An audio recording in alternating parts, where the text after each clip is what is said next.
Às vezes eu tenho a sensação que o mundo é uma grande suruba da qual eu não fui convidado.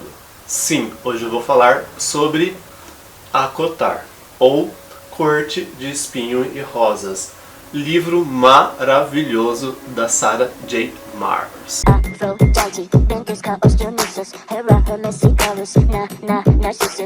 Eu estou começando a ficar com medo real de que eu atingi o ápice da criatividade humana.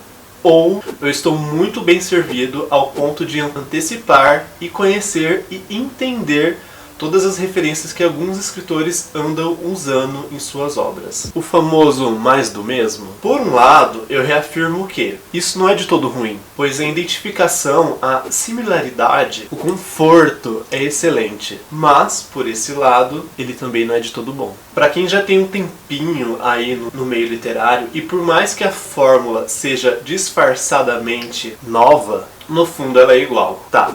Talvez eu estou complicando demais e vocês não devem estar entendendo nada. Então eu vou falar de uma forma que para vocês que chegaram no canal agora e não entendem muito o meu jeito de me expressar, vão conseguir acompanhar minha linha de raciocínio. Nas últimas resenhas que eu fiz aqui no canal, rolou algumas comparações onde eu me senti meio amargo quando eu falei do fardo que foi ler coisas que eu já tinha lido antes. Bom, para vocês que acompanham aqui o canal, né, é isso que vocês devem estar sentindo ao me ver repetindo a mesma coisa nesse vídeo. E mesmo que eu esteja falando isso de uma forma um pouquinho diferente. E esse é exatamente o sentimento que me cercou em boa parte do universo criado pela Sarah em Corte de Espinho e Rosas. Ai, John, mas o que tem de mais nisso? Então, é aí que o negócio fica esquisito. Sabe aquele meme do copia, mas não faz igual? Eu já tinha uma identidade visual muito forte com féricos. Ok, o dos livros que eu vou falar é um tanto diferente do que a Sarah criou aqui nesse universo, ainda mais se a gente for levar em consideração a riqueza de detalhes, e também o que o tempo de leitura já me levou embora. Mas quando eu li o livro Gimme Glass, O Encontro de Dois Mundos, que não só tem uma política amarga, personagens narcisistas e sexo como moeda de troca, ele rapidamente se transformou nisso daqui. E eu não sabia mais se eu estava lendo isso ou isso. Mesmo tendo enredos totalmente diferentes, a base ali por trás do universo, pelo menos na minha cabeça, me fez pensar qual que veio primeiro, ou o que eu li antes e como eu vim parar aqui de novo. Tá, a história desses dois livros não são iguais, mas eu não posso negar o fato que ambos me trouxeram diretamente para esse sentimento, que me causaram uma sensação próxima a isso. Em resumo rápido, caso você não tenha noção do que se trata Corte de Espinho e Rosas, eu vou remontar aquele quadro dos anos 90 onde fala "Senta que lá vem história". Feyre é uma humana que vive uma vida miserável. E não é só sobre o fato dela ser nova demais, magra demais, frágil demais e ainda assim ter que prover sustento para toda a família, já que a única figura responsável está em Nárnia, dançando um cavalo manco, o que faz com que ela tenha que ser a responsável a cuidar das irmãs preguiçosas, tentando a todo custo manter as gurias vivas, enquanto ela está no meio da neve usando suas habilidades excepcionais em arco e flecha. E não, ela não é a Katniss Everdeen, mas bem que poderia. Bom, a Feyre vive ali no meio da mata, tentando caçar algo para poder manter a sua família alimentada e também para poder vender, né, para ter algumas moedas ali como objeto de troca, ou melhor, ter dinheiro para poder manter as coisas da casa em dia e dar um pouquinho de conforto para aqueles que ela ama. Porém, em um dia a sorte lhe sorri, ou melhor, a encara, e quando ela está prestes a matar um cervo, que também se arrisca ali na floresta, no meio da neve, e que seria perfeito para poder prover tudo isso para sua família, aparece um enorme lobo. Um lobo que faria o Jacob de Crepúsculo chorar. E ele tá ali prestes a atacar a mãe do Bambi. E bom, tendo o único raciocínio lógico durante todo o livro, ela acaba acertando o lobo, né? E perdendo ali o cervo, a corça. Porque até então, na questão de tamanho, o lobo seria bem mais aproveitado. Porém, o lobo não é só um lobo, ele é um férico disfarçado, e isso não é spoiler, tá? Tem ali logo na sinopse do livro. Então, além de ela estar faminta, né, que é o fudida e faminta, a garota mata um ser mágico, que tem sua morte cobrada por um outro ser mágico que é muito do gostoso, e poderoso e que leva ela para sua luxuosa mansão, a fim de lhe castigar e dar uma vida repleta de boa comida, roupas caras, arte e, claro, sexo. E calma, não estou falando de 50 tons de cinza, mas bem que parece. Bom, e pro negócio fluir aqui, é bom você já aceitar desde o início o poder da protagonista ser a protagonista. Ah, e uma coisa que eu esqueci de comentar. O mundo de Printia, né, que é o nome aqui do universo criado pela Sarah, é dividido em cortes. Então temos alguns outros féricos mais bombados e tem um especial ali que eu adorei, tanto que o meu look de hoje é baseado nele, né? Eu queria estar mais tatuado, mas ainda não rolou. Então, para isso acontecer, não se esqueça de se inscrever no canal, ativar o sininho, deixar seu like, isso ajuda muito o crescimento do canal, então dê essa forcinha para poder me tatuar. E também, além dos féricos, tem o mundo dos humanos, que aí eu deixo meio ali na escória, porque é como a raça humana é meio que vista. Porque no final das contas, os humanos estão segregados ali dos féricos, né, com a parte miserável do que restou para eles devido a uma guerra que teve a separação dos humanos e dos féricos e um ódio ali entre espécies. E no final essa parte foi a mais real do rolê, porque mesmo sendo um livro de fantasia, a realidade ficou toda em cima dos massacres, da guerra, da fome, da escravidão e de tudo que parece que a nossa realidade não cansou de repetir. Fora o detalhe da muralha, né, que parece que foi criada pelo porco do Trump, praticamente acotaram a releitura da nossa realidade. Ou pior, uma previsão. Bom, depois de um começo meio lento, arrastado, de alguns cochilos durante as sessões de leitura, eu acabei deixando o meu lado crítico de lado e levei o livro como eu acho que ele deveria ser levado, como a Bela e a Fera disfarçado. Porque assim, no final foi meio que isso. Ah, tirando a parte da suruba, porque a Freire, por incrível que pareça, ela até me surpreendeu por já ter perdido o cabaço com o cara lá da vila dela. Isso é meio que retratado ali nos quadros que ela pinta, né? Quem lê a história vai saber do que eu estou falando, porque assim, eu sou pobre, faminta, mas também não sou tão burra, né? Eu sei aproveitar a vida de uma forma até legal. Faltou ela usar a desculpa de que não tinha TV na cabana dela. Gente, é piada. E eu sei que de mau gosto. E foda-se. E essa é uma frase que eu vou repetir em algum outro momento adiante. Mas voltando. Tirando esse lado mais adulto da Freire, né, da responsabilidade com a família, de caçar e de já ter uma vida sexualmente ativa, ele meio que não contrasta com a infantilidade e com a teimosia que a personagem tem. E assim, que livro cansativo quando a gente entra nessas partes. Eu não tô falando da construção de mundos, ou da química meio forçada que os personagens principais têm. Eu tô falando do desenrolar de todo o resto. O livro demora pra dar pistas, e quando ele dá, as pistas são ruins, mas não do tipo, é uma pista ruim, foi difícil de descobrir. São ruins e pronto, são ruins. Até a vilã, sim, o bad boy do livro é uma mulher. E mesmo sendo férica e super poderosa, que só isso já deveria fazer ela uma personagem bem mais gostosa do que a Feire, que aliás, a Feire fala que ela é feia porque ela é má, foi o auge. Mas até a vilã que, era pra ser a foda do rolê, conseguiu ser uma puta decepção. Sabe aquele pensamento de, se for matar, mata de uma vez? Se for comer, come de uma vez, não fica brincando com a comida. E todo o pouco clímax que a autora criou, no fim foi reduzido a praticamente um torneio tribucho ali do Harry Potter e o Cálice de Fogo. Ou é Cálice de Ouro? É ouro que nem a pele do Tanlin. Não, é Cálice de Fogo. Sério, só faltou um Dumbledore aparecer ali e dar tipo 50 pontos pra Grifinória. Ou gritando e perguntando pra Feire se ela colocou o nome dela no cálice. E de verdade, essa é a essência do livro. E Corte de Espinho e Rosas é uma ótima fantasia de... Mas John, você não vai falar sobre a problematização do livro? Daquilo que todo mundo fala e critica? Como assim? Tá, ok, eu falo. Bom, eu peguei Corte de Espinho e Rosas sabendo duas coisas muito importantes sobre o livro. Primeiro, a hype. Essa é uma série que deu o que falar, tem um fandom muito grande. Eu sei que tem pessoas que não gostam quando outras pessoas falam mal da série, né? Elas ficam passando pano. E também tem aquelas pessoas que leram e odiaram e metem o pau sem dó nem piedade. E assim, isso pra mim é um pouco irrelevante, porque eu não fico brigando com outras pessoas por causa de livro. Eu leio, gostei, acrescentou alguma coisa na minha vida, beleza. Se não acrescentou também, já era. Eu não tenho o costume de ficar comprando brigas na internet pelas coisas. Mas tem gente que gosta e tá tudo bem, cada um perde seu tempo, ou gasta seu tempo, ou faz o que quiser com seu tempo à sua maneira. Então, mesmo sabendo da hype, do fandom e de tudo que envolve, né, a adoração e o hate por esse livro, eu comprei mesmo assim o box. 2. Em algum momento durante a leitura eu sabia que eu poderia passar por algo relacionado a abusos. Do restante, eu descobri tudo durante a leitura. Mas e aí? O que falar sobre a problematização que rolou em cima dos acontecimentos principais ali no finalzinho de Corte de Espinho e Rosas?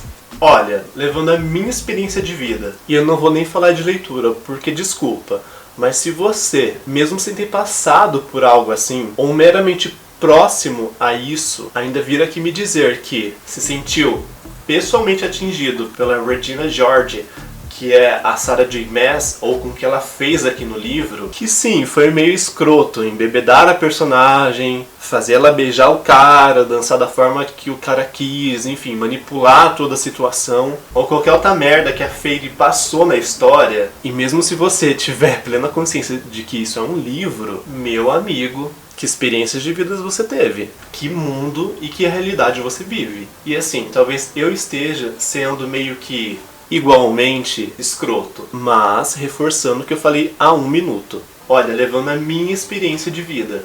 Isso aqui que eu li não foi nada. Não me abalou ao ponto de me despertar qualquer tipo de coisa, gatilho, mesmo eu tendo um histórico gritante com isso. Não só pelo fato do que eu falei antes, mas assim, gente, foda-se, é um livro, não é real, não aconteceu. ACOTAR não é um livro que conta a história da Natasha Capucci, de uma Elizabeth Smart. ACOTAR é uma fantasia, não é real. E a única coisa real que, ok, você pode apontar é os caminhos escolhidos pela autora, que no meu ponto de vista são fracos, que em grande parte são infelizes e que justamente por ignorar um lugar que poderia ter consequências diferentes da do mundo real, que normalmente não tem, simplesmente não foram capazes de me gerar revolta. Porque aqui, na minha realidade, esses casos são reais. E eles sim são casos que realmente levam o meu sentimento de revolta, de ficar puto, de indignação, porque são poucas Marianas Feires que, no final das contas, têm comoção. Um monte de casos assim acontecem todos os dias e as pessoas não ligam. E assim, mais uma vez eu repito, é minha opinião. São as minhas experiências de vida. Mas tá, eu vou entrar em um outro detalhe, um outro ponto de vista, que eu tive ali conversando com a Tati, onde ela tentou me mostrar o ponto de vista dela perante a responsabilização da autora ter criado um incidente no livro, não ter responsabilizado os personagens e muitas pessoas ou leitoras, pro público-alvo do livro, né, que são adolescentes, acabarem romantizando esse tipo de situação. Tanto que foi graças a Tati que eu revisei uma parte aqui do meu texto, né, para poder gravar essa vídeo resenha. Claro que eu não mudei minha opinião, que eu trouxe até o momento de agora, de que esse acontecimento não me abalou durante a leitura, porque ainda assim a todo momento eu tenho a consciência de que é um livro, porque também eu já sou maior de idade, já sou casado, já tenho outra cabeça, então isso não me abala dentro da literatura. Eu entendo no meu ponto de vista que há histórias que merecem ser contadas da forma que elas são contadas e que cada pessoa tem que ter a sua própria interpretação baseada nas suas experiências de vida. Mas eu concordo também com o que a Tati comentou comigo, que é justamente isso que eu vou falar agora, que é o fato de alguns autores ter um pouquinho mais de noção e de responsabilidade ao criar alguma situação como essa que aconteceu no livro, de ser responsável com os desdobramentos, ou então deixar espaço para que isso seja conversado dentro da própria história, que não seja tipo mais um acontecimento como acontece na nossa realidade, que a pessoa sofre isso e não tem nenhuma penalidade para quem o faz, entendeu? Porque, como a Tati falou, muito do problema de ACOTAR é o público-alvo, não é um público-alvo que tem discernimento para poder entender de fato o que aconteceu e quão isso é prejudicial, é perigoso. No final das contas, os leitores, né, o fandom fica ali admirado pelo cara escroto que é possessivo, que droga, enfim, que faz o que quiser da menina. Mas assim, agora voltando a outro ponto de opinião pessoal, eu não acho que todo adolescente seja tão inocente. Tem adolescentes que, né, devido à experiência de vida, ao lugar onde mora, à rotina, as pessoas em volta, enfim, tem pessoas que são mais maduras para a idade. Claro que a gente não pode jogar todo mundo na mesma balança, onde as pessoas são mais desenvolvidas e outras não. Eu acho que entendeu? Tem pessoas que com tal idade vão ter um discernimento maior sobre aquilo que elas estão lendo devido às suas experiências de vida. E tem outras pessoas que, né, não têm tantas experiências que podem passar por isso e achar que isso está legal e está certo. É algo complicado de lidar, porque muito da leitura, da mesma forma que eu falo sobre a música, sobre arte, sobre qualquer tipo de coisa, muito do que é produzido vai ser levado e vai ser interpretado pelas pessoas de modo diferente, devido à própria experiência de vida, pela idade, enfim, por todas as coisas que rondeiam o ser humano. A minha experiência de vida, as coisas que eu passei, as coisas que eu vivi, as coisas que eu tenho que lutar, tanto externamente e internamente, são diferentes das pessoas que estão me assistindo, das pessoas que vão ler esse livro, de demais pessoas no mundo, no universo. Ninguém é igual a ninguém. A visão, as expectativas não são iguais. Então eu acho que, como eu disse, no meu ponto de vista, o que eu vi aqui dentro da história não me abalou. No final das contas, eu tive vários problemas durante a leitura, né? Algumas partes muito arrastadas, outras me empolgaram um pouquinho mais, outras me fizeram sorrir, outras me fizeram ter tédio, devido também a algo envolvendo meu gosto pessoal, minha experiência de leitura, a outros livros que eu já li que são mais pesados, enfim. Tem todo um universo de experiências, de aventuras, que vem antes de acotar no meu mundo literário. Então o que eu passei aqui não me abalou em nada, justamente pela carga de vida que eu tenho. Para outras pessoas que não são tão vividas, talvez sim, há uma grande problematização aqui dentro da história se ela não tiver discernimento para tentar entender qual que é o BO que existe aqui em Acotar. Mas assim, eu não posso falar por todas as pessoas, eu não posso me doer por todas as pessoas, eu não posso ficar preocupado por todas as pessoas. Cada um vai sentir isso da forma que quer, da mesma forma que tem pessoas que sentem coisas ali que eu não entendo e eu não sou ninguém para poder julgar, entende?